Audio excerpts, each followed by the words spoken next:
अस्सलामुअलैकुम प्यारे बच्चों, कैसे हैं आप सब। उम्मीद है कि आप सेहत व ईमान की बेहतरीन हालत में होंगे। जैसा कि आप जानते हैं कि हमारे मुल्क के हालात अचानक से ख़राब हो गए हैं। अल्लाह से दुआ है कि वो हमारे मुल्क और हमारी पाक फ़ौज को अपनी हिफाजत में रखे, आमीन। और इसी वजह से आज आप लोगों को स्कूल से छुट्टी है, लेकिन हम अपना आज का डायरी का काम वीडियो लेक्चर के ज़रिए से करेंगे।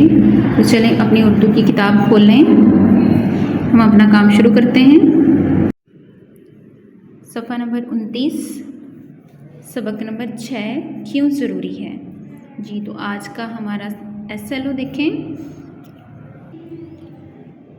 आज का हमारा SLO है सड़क पर चलने के कवानीन और ज़ेब्रा क्रॉसिंग का मकसद समझना।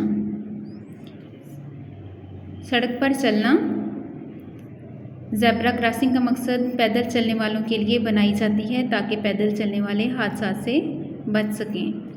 ठीक है, रीडिंग देखें। सफ़ा नंबर है हमारा 40। ख़ास अल्फाज से डेट लगाएं। यहाँ से लेकर आपने ज़ेब्रा क्रॉसिंग कहते हैं यहाँ तक डेट लगानी है 7/5 की।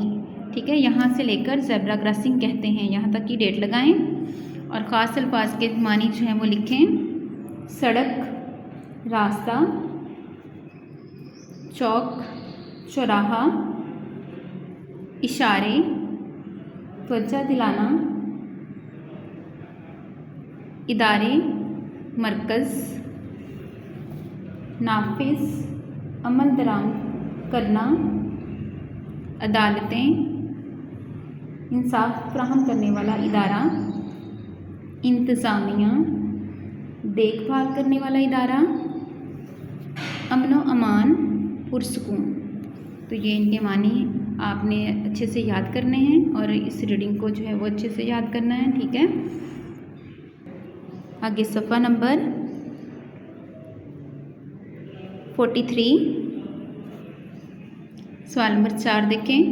इसके पहले सवाल पर जो है वो आप डेट लगाएं। यह आपका स्टूडेंट टास्क है। स्टूडेंट टास्क में आपका जो है होमवर्क है आज का, ज़ेब्रा क्रॉसिंग किसे कहते हैं। ठीक है, 7/5 की डेट लगाएं यहाँ पर और इसको आपने स्टूडेंट टास्क में करना है। ज़ेब्रा क्रॉसिंग किसे कहते हैं, इसका जवाब देखिए यहाँ से लगाएं। पैदल सड़क पार करने के लिए बनाए जाने वाले रास्ते को ज़ेब्रा क्रॉसिंग कहते हैं।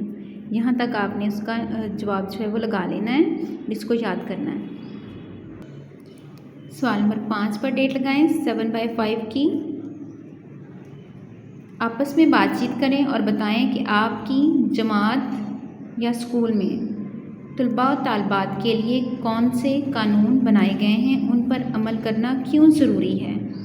जी तो इसका जवाब देखें। क्लास में अपनी जगह पर बैठें।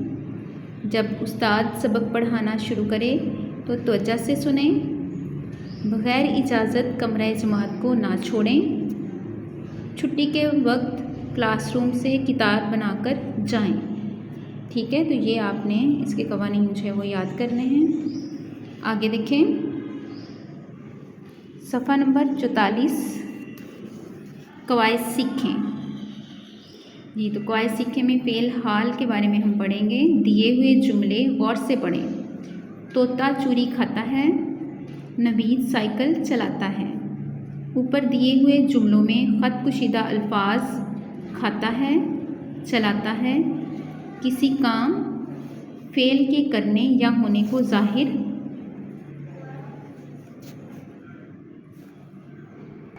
या होने को मौजूदा ज़माने में ज़ाहिर कर रहे हैं।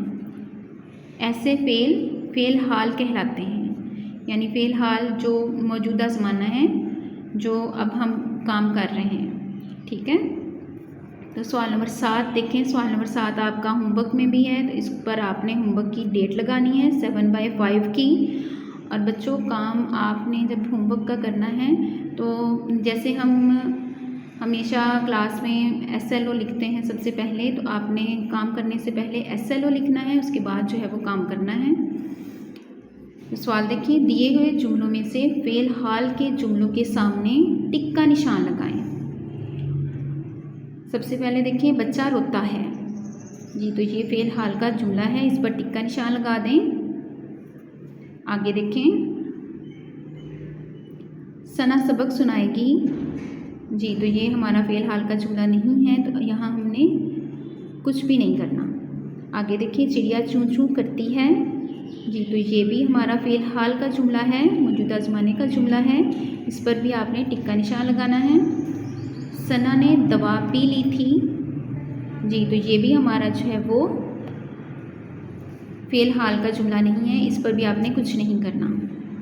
अहमद रोज़ सैर करने जाता है जी, तो ये भी हमारा मौजूदा ज़माना है, ये जुमला भी मौजूदा ज़माना के है, इस पर भी आपने जो है वो टिक का निशान लगाना है। धोबी कपड़े धोता है जी, तो ये भी मौजूदा ज़माने का काम है, इस पर भी आपने टिक का निशान लगाना है। तो यहाँ तक आपका जो है वो आज का काम है, इसको आपने अच्छे से याद करना है, ठीक है।